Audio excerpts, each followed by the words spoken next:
use everything. We live in the best time ever. We have so many different channels that we're able to hit.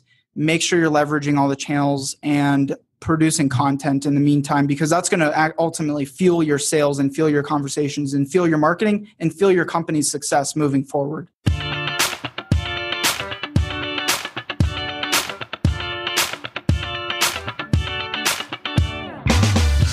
Hey y'all, welcome to Selling with Social, the podcast that helps marketers increase marketing qualified leads, sales reps to shatter sales results, and sales leaders to grow as leaders.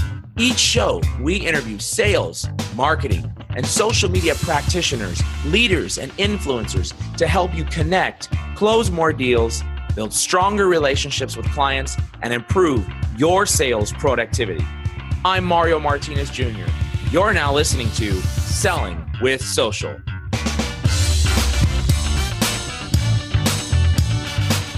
Mr. Connor Dube. I love the name. And you probably got a lot of slack or flack from that as you were growing up here. But man, I'm so excited to have you here on Selling with Social. Thank you very much, my friend, for joining me. Slack, flack, encouragement. I've heard it all growing up, but no, man, I really appreciate you having me on here. Really appreciate the opportunity to come and serve your podcast community here. I'm looking forward to it. I love it. Well, the question then is did they make you roll any doobies? So I was just out of pure necessity. When your last name is Dube and you live in the state of Colorado where, marijuana has been legal for almost several years now. Yeah, absolutely. I can be the go-to. So I love it. All right. Fantastic. Well, I figured if you got the last name, someone's got to make you do something and you probably were the prime target for that. But listen, we've got sales, we've got marketers, we've got leaders that are listening right now on Selling with Social. So I want you to do me a favor and give everybody a little bit of background about yourself. And I love your background, by the way, because you bring a unique mindset here to this particular show. And I'm going to say it now, but you're probably one of our, I can't say at least there's probably a handful of millennials that have joined the Selling with Social show here. So I'm curious to have how this conversation is going to go here. Yeah. Hopefully I will not disappoint. But yeah, no, there's a lot of stigma around millennials. And let's circle back on that. I think we can talk about that down the road. But so Mario, I was born and raised out here in Colorado and grew up around a family of, entrepreneurs. My mom's been in real estate for 30 years now. My dad was franchising Remax businesses back like in the early days. He got in and they actually had met together at a Remax conference. So I was conceived from, salespeople and born at conferences. So I'm just kidding. But growing up at the age of 13, weirdly enough, I've had this odd fascination for sales and marketing. Always had this weird passion for it, connecting with people. I was always at the cocktail parties. So I was this personable, young little goofy kid at all the cocktail parties, the real estate cocktail parties. And I've always had a passion for it and started learning about this very early on. Started reading books about social media and sales and leadership and business.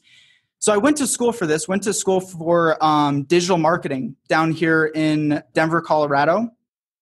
And first started working at a sushi bar. Nothing too sales related, but being a server is somewhat sales related in some ways. I'm someone that have been in the restaurant industry, and you have to be really personable and outgoing. But I wasn't making enough dough to pay my way through school, and I wasn't making enough dough to roll the dough. And I'm just kidding. That's horrible. We should just table that for now.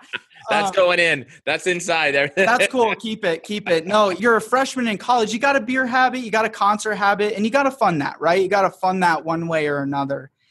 So I was making good money at this sushi restaurant, and I was approached by a friend when I was in my dorm room. We lived in the same dorm down in Denver. Have you ever been approached, Mario, by someone who they're a part of like a multi-level marketing thing? You're like, and you get that feeling. They're like, yeah, I just want you to meet my friends. And like, I'm crushing it, man. I'm making so much money and da-da-da-da-da.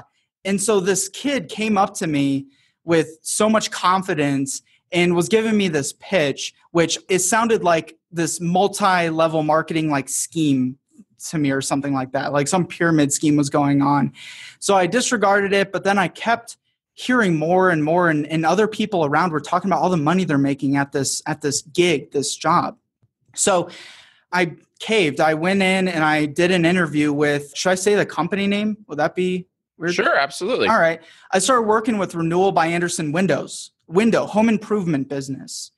And this was with their door-to-door sales department, door-to-door sales as a young college kid. And dude, this department was like, you've seen The Wolf of Wall Street, right? Yeah.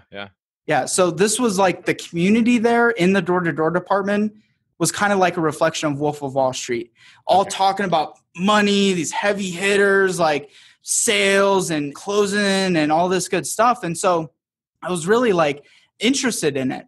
And I started the door-to-door hustle. I actually did that for 2.5 years while I was working my way through college. And I was terrible at it in the very beginning.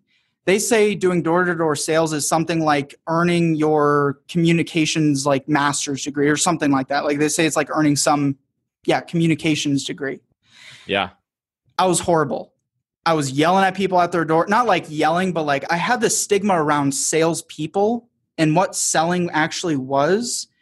And especially a lot of my millennial peers probably still see sales in this manner, that you're this salesperson, right? You're given this huge, broad pitch, but I started really refining my practice and learning how to approach people cold, without a relationship, without any rapport, and getting them in a conversational way to give me their pains, understand what the need was, and then relay that over and set up appointments for our sales guys. And Mario, these guys were going in and closing $50K deals, $100K deals. Like these were for new windows. Yeah, these were the highest. These are the windows though, right? These are the windows for the windows. I remember when Renewals by Andersen came here to my house. I was like, I need a couple windows here, a couple windows there. And they sent me the quote and I was like, what? I was like, no way. I'm not paying that much money, but they're relentless. They comb the area and they come in and they go from area to area and area. And that right there is learning the art of speaking and communicating. But it also is you really are looking and assessing for needs. When you walk up to the house, you're looking, is there a problem with the windows? Can you see the casements? Can you see that the things are broken or messed up? The gas in between the windows is bubbly and what's broken. So you're looking for those problems before you even open your mouth, is what I imagine, right? Exactly. You're identifying, and you're not just going up, because think of it today in B2B sales, you don't just go up to a prospect and kind of be like, in my case, like, you guys haven't posted your blog in like 6 months. What the hell's going on? Like you guys haven't put any content out or anything like that. You can use that as leverage down the road. And that's what I started learning very early on. So I refined, I found mentors in that company. I started getting success there. And then they promoted me to manage their event marketing team. Here in Colorado, we did 800 events in a year. Anything from these small mom and pop craft shows to these huge home and garden shows. And I helped take that department from $4.5 million to $11 million in a year and a half, and was training 25 salespeople, some of them 3 times my age. So I was training baby boomers and Gen Xers on how to sell and how to approach and how to convert prospects. And I think that also really helps with my sales today, is knowing how to work with the older generation. And we can circle back on that. But before we move on to the major meat and potatoes here, some of the key things I really started learning here. Well, wait, before you go on that. Yeah, go ahead. We started going way down a path here. But I never asked you the $1 million question that most of my listeners are accustomed to hearing at the very beginning, which is... Could it be the $1 billion question? No, the $1 billion question. There you go, with your $1 billion shirt. The question is tell us something nobody would know about you by looking at your social profile or profiles. I have an innate talent for wiggling my ears. Let me see. Oh, you sure can. He's wiggling his ears without even smiling. I know you guys are listening right now like, what? What does that have to do with anything? Oh, we got a little wiggle on the ear. I thought we were talking about sales, bro. Yeah. So those of you listening in, and we got Connor Dube, who is a master at wiggling his ears without even smiling. He can do it without smile. It's almost like, I don't know if I ever told you this, anybody on my listeners, but it's funny because when my kids, as they're growing up, I can flare my nostrils and I just go, rapid fire. Here we go. I'm a demonstration. Everybody listening I'm demonstrating the flare of my nostrils. Ooh, damn, that's and it's rapid fire. Man, between the two of us, we should go start up a freak show or something like that. But you should see my kid do it. My kid, when he tries to do it, he tries to flare his nostrils and all he's doing is lifting his eyebrows. All right. I know. I've tried to see other people do their ears and they're like making all these crazy faces and stuff. So those people that are listening in, what you need to do right now is you need to try to wiggle your ears. I don't even know how to start that. I don't even know what muscle it is. But listen, here's what I want to talk about, because you talked a lot about your experience in being in door-to-door sales, taking an organization from 4 million to 11 million, and you got promoted very early on in your career as a young person, training those that are older. But there was something unique in your story in terms of door-to-door sales. You led with content, you led with material, you left people with material and information. And I will tell you that when I got the brochure and the pamphlet, I went through because as I sat there and listened to the story, there's this certain type of gases and there's the thickness of the paint. And then there's and I started reading the content. I was like, wow, that's pretty interesting, these types of windows. But that triggered something for you. And I want to talk about that here in the next 15 minutes that we've got, is really the idea behind leveraging content, which, by the way, I forgot to announce to everybody, Connor is the director of sales and marketing for Active Blogs, the company Active Blogs. And clearly you understand the role of content, which is used, but you also are what we call, we are the DIY, teach you how to do it, right? Do it yourself. And you're the done for you in terms of lead generation. But content plays an important role in the life of the modern salesperson. Content plays the role, a massive, massive role. So I watched this company, Mario, go from $13 million when I started to $72 million in roughly 3.5, 4 years or so. So when I was going door to door and I was setting appointments, or when I was at a trade show and I was setting appointments and doing my process, the best prospects I was talking to, the ones that came up and closed right away, had already seen our commercial. They had already received pamphlets from the first 5 freaking guys who'd shown up at their door in the last 6 months, right? Or the last week, even in some cases. They'd gotten emails, and content really was the key pillar that fueled the sales conversations when we, in fact, did get in front of one another. And this is really important in B2B sales and marketing. It relays perfectly, because now we're in this era where the buying process is getting much lengthier. The buying committees are getting larger. The CEB, there used to be, they state there used to be roughly 4 to 3 decision makers on any enterprise purchase. Now it's about 6.8 or so on average. And they're doing more research. They're educating themselves. So 85% of that sales process is done. It's out of the way before they decide to come talk to you, the listener of this podcast, and decide it's time to buy. And they're probably already the majority of the way through that. So I see a massive disconnect in B2B sales and marketing between sales and marketing. They used to be these greatly siloed pillars, right? These like siloed organizations. Departments. That's the word I was looking for. Departments. They used to be these siloed departments. And because of that, for some reason, they still operate in a silo, but they have to be married together, because the salespeople are going to win by being able to provide the right types of insights to marketing, and marketing being able to regurgitate that as usable content. Now, some companies, I don't know the range, like if you may be listening to this and you may be the director of sales in a Fortune 50 organization, or you may have a 10-person company that's doing $5 million a year. Okay, great.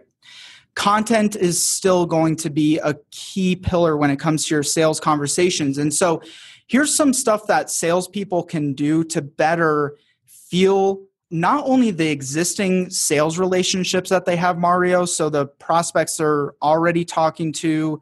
I realize you guys, some of your sales processes could be 6 months, it could be a year, it could be 2 years at a time. Before you get into this tip, I want to hear, we have this saying internally, including in our training program, on our Selling with Video training program, we call it think like a marketer, but act like a salesperson.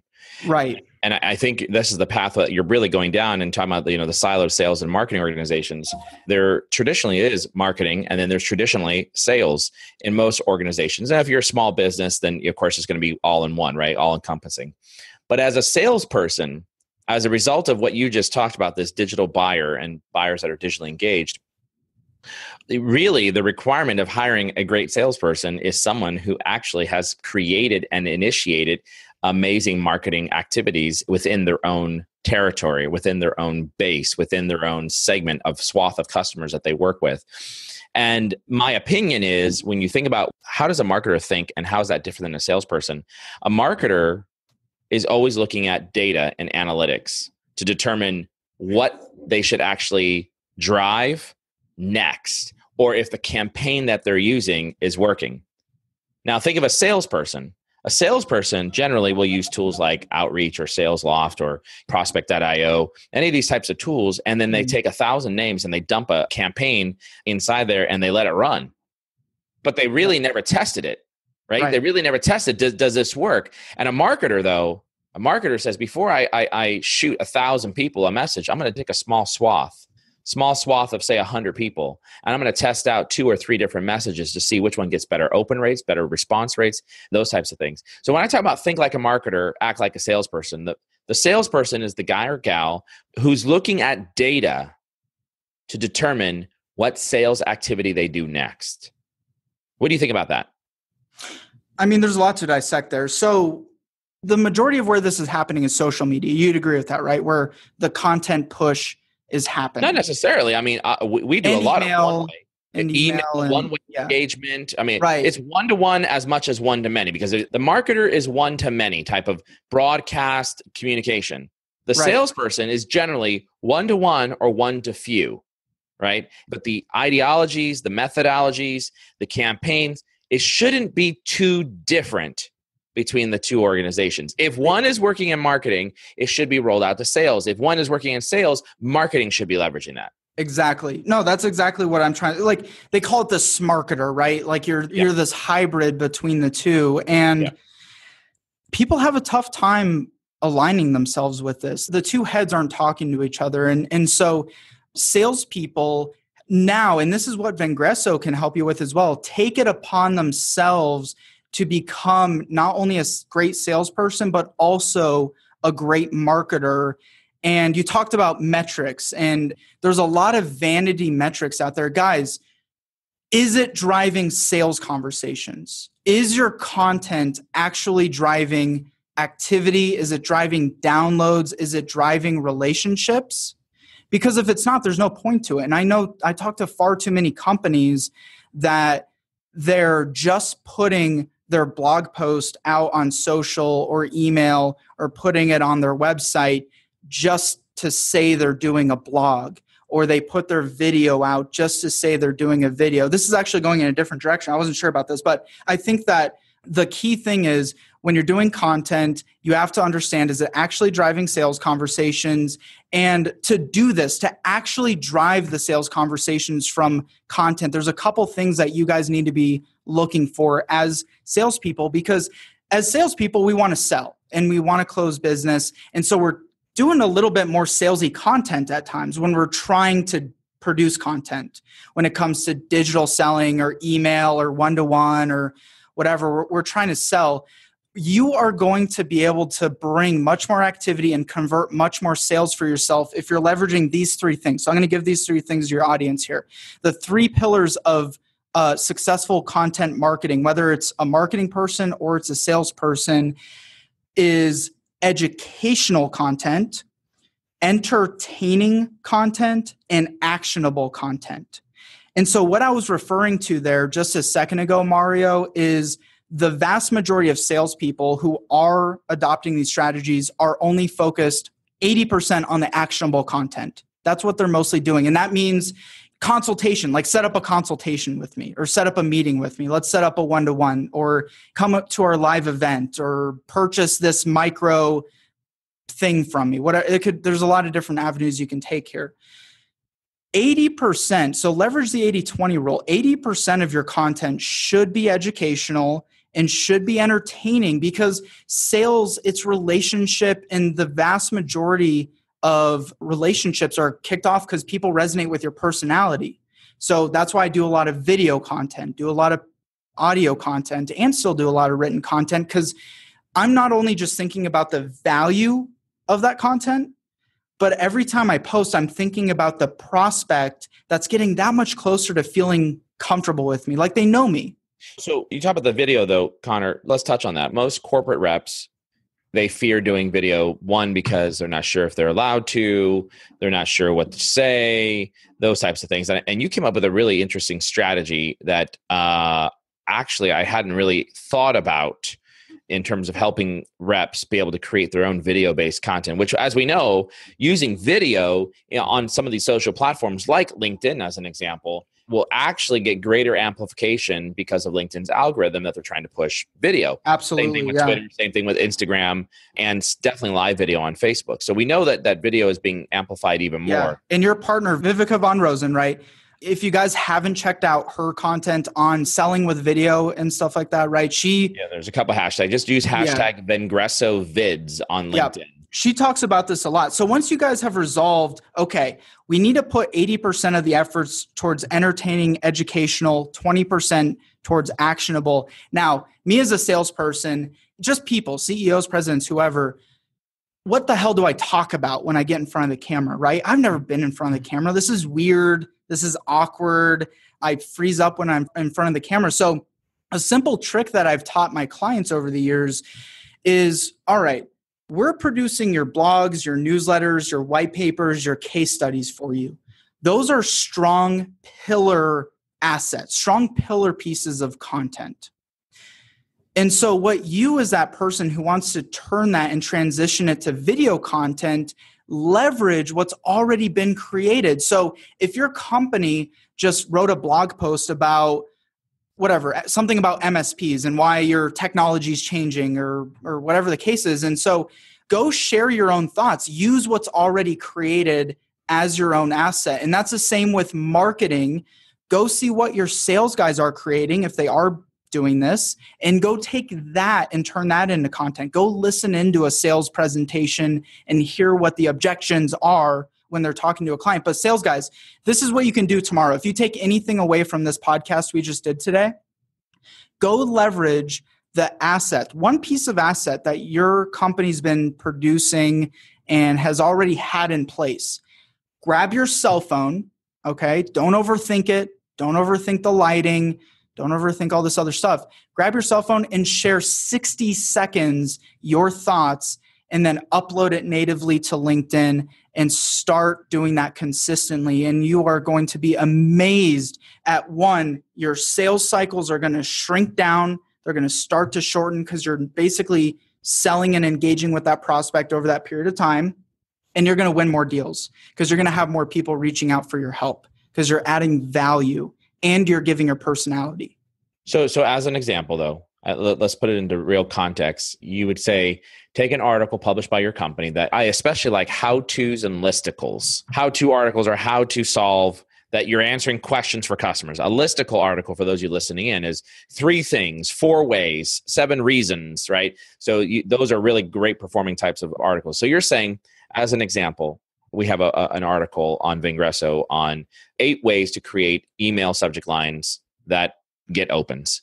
So let's just pretend we sell to salespeople or sales leaders, excuse me. Mm-hmm. And let's of our reps. Let's only pretend though. Yeah, only pretend. One of our sales reps decides to take that particular piece. They would read that article and they might produce a video that would look here something like this, right? It would go, hey everyone, Mario Martinez Jr. here, CEO of Vengreso. And you might say sales rep for whoever it might be. in the article linked directly above this video, because you're going to be posting it to LinkedIn, and so it's going to be in the status post, we talk about 7 ways that you can, or in my case, it was 8 ways, whatever the number is, so you put in the blank, 7 ways that you can, and fill in the blank. Yep. This article is extremely valuable to salespeople who are trying to be able to reach out to their particular buyers, whether it be sales leaders, maybe IT leader, or marketing leader, and it is a must read. So go ahead and take a look at this particular article and let me know if you have any questions. Happy to help you out. Could it be as simple as that?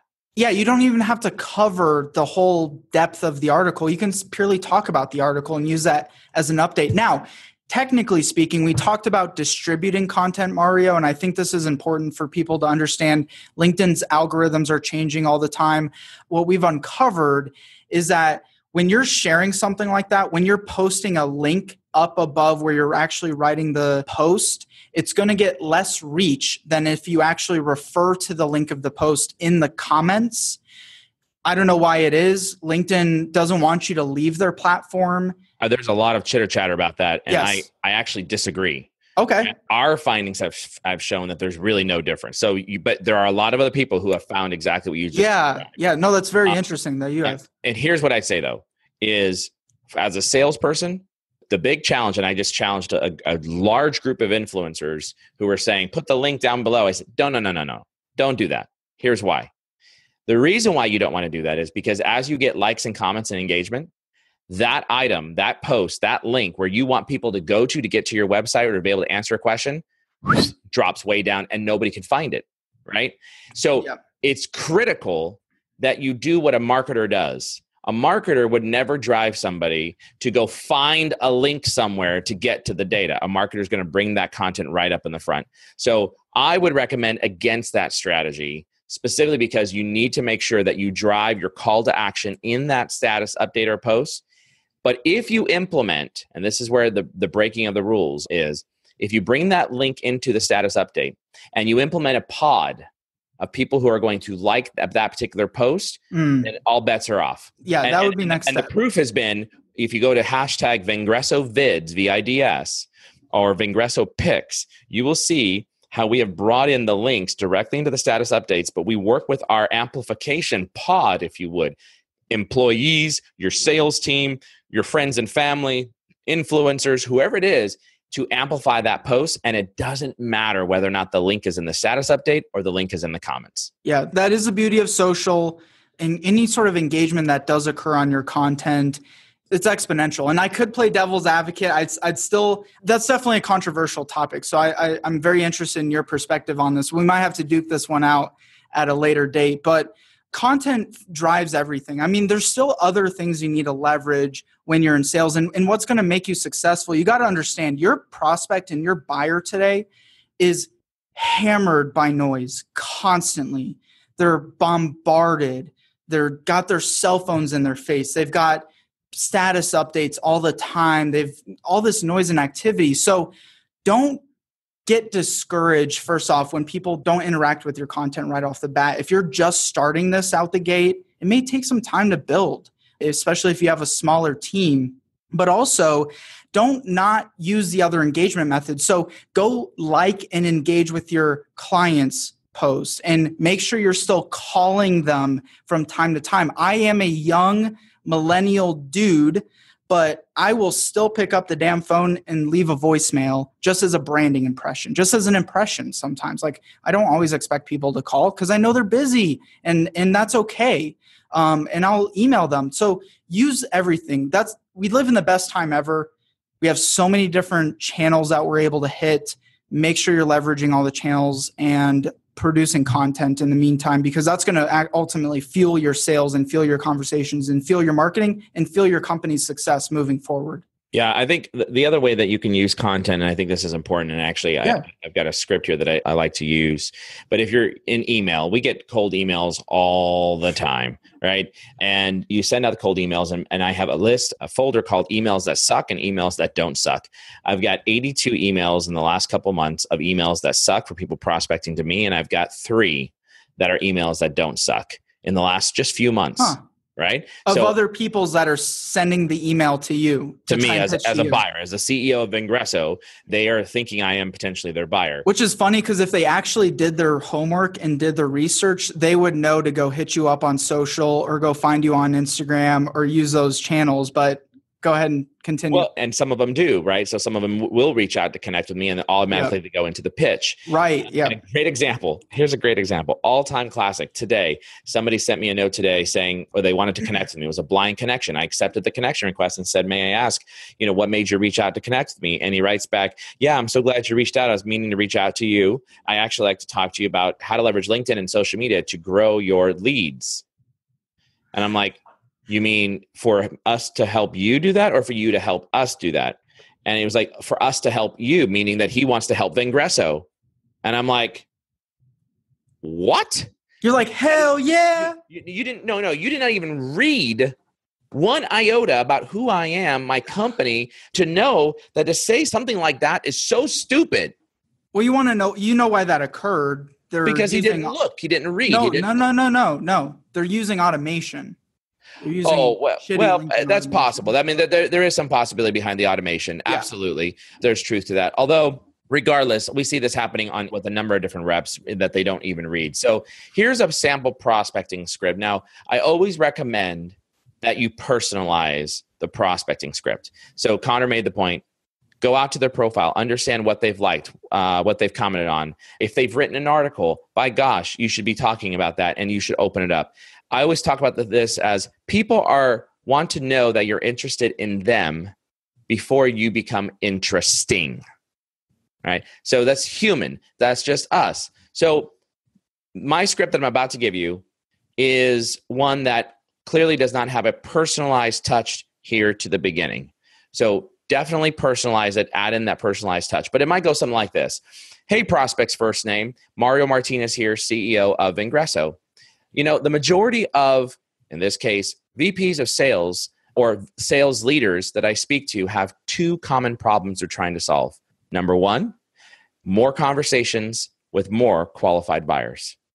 Directly below, I've attached two items that have helped other leaders as well as yourself to address these specific problems. The first is a blog article that answers the question, and you can insert whatever the title might be. The second is actually a webinar which addresses this specific business challenge as well, a free webinar, 30 minutes.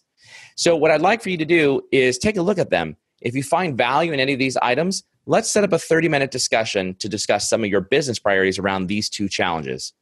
On that call, I'll share other additional insights on how other companies have solved this problem, and I'll follow up with you in the next couple of days. That might be one closing, or you might close with, I'm available on, and you list 3 dates and times. And directly below is my online calendar link that might make it easier if you wanted to schedule that way. So you have two different ways to close that out, right? You could close it out with the soft close, which is I'll follow up with you. So this is the touch point that you talked about, right? Now that touch point is going to be followed up with a phone call, maybe a social engagement, maybe a video.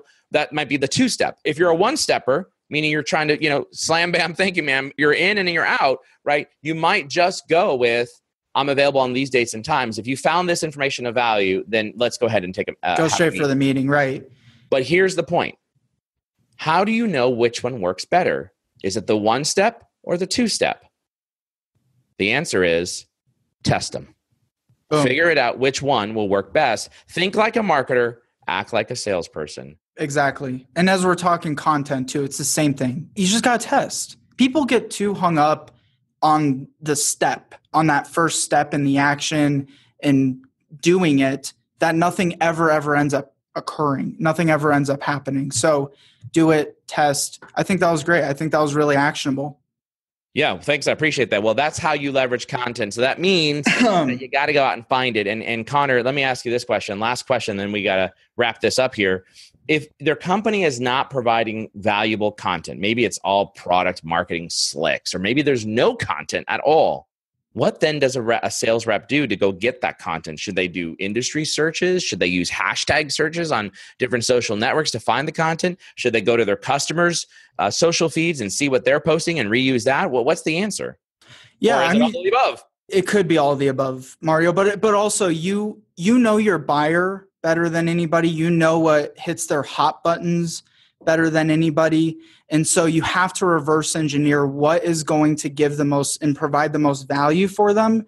So if your company is behind times, they're not doing this, but you have the freedom, you have the availability, I would say start with your own custom content, but leverage what's already produced. So if there's an industry resource out there, maybe you can go write your own article on a weekend that leverages that industry, or write a video or do whatever. Video would work, podcasting would work. You got to understand your prospects consume in different ways. So if you can do all three, that's awesome. But if you can just start with one, start with what you're most comfortable with as far as producing. And you can always find outside help. That's why companies like us exist. We're here to help you to produce that content. When we founded this company 18 years ago, companies like CenturyLink, for example, have tons of content writers, huge marketing departments, and they still aren't getting this done. They're still not efficiently producing, and that's where you can look at outside help. But if you're on your own to do it, leverage it all. What Mario just mentioned was great. Find out what your prospects are interested in, use hashtags, and start getting social, start omnipresence, and start getting your content out there. Start getting your personality out there. Connor, how can someone get a hold of you? Is it through Twitter, LinkedIn, email? Best place, you guys can come check me out on LinkedIn is where I'm the most active. You can hit me up on Instagram. It's just Connor Dube, Connor, and then Dube, Dube. You can come listen to our podcast, Mile High Mentors. So if you're interested in the Colorado ecosystem, I host one of the top business podcasts down here, and I hope that that was helpful. I'd love to hear from you guys and hear what your biggest challenges are so that myself can continue to get better, refine my own content production, and give you the resources you need. But you got to share with us what the biggest challenges you're facing are. And last question for you. All-time favorite movie. What is it?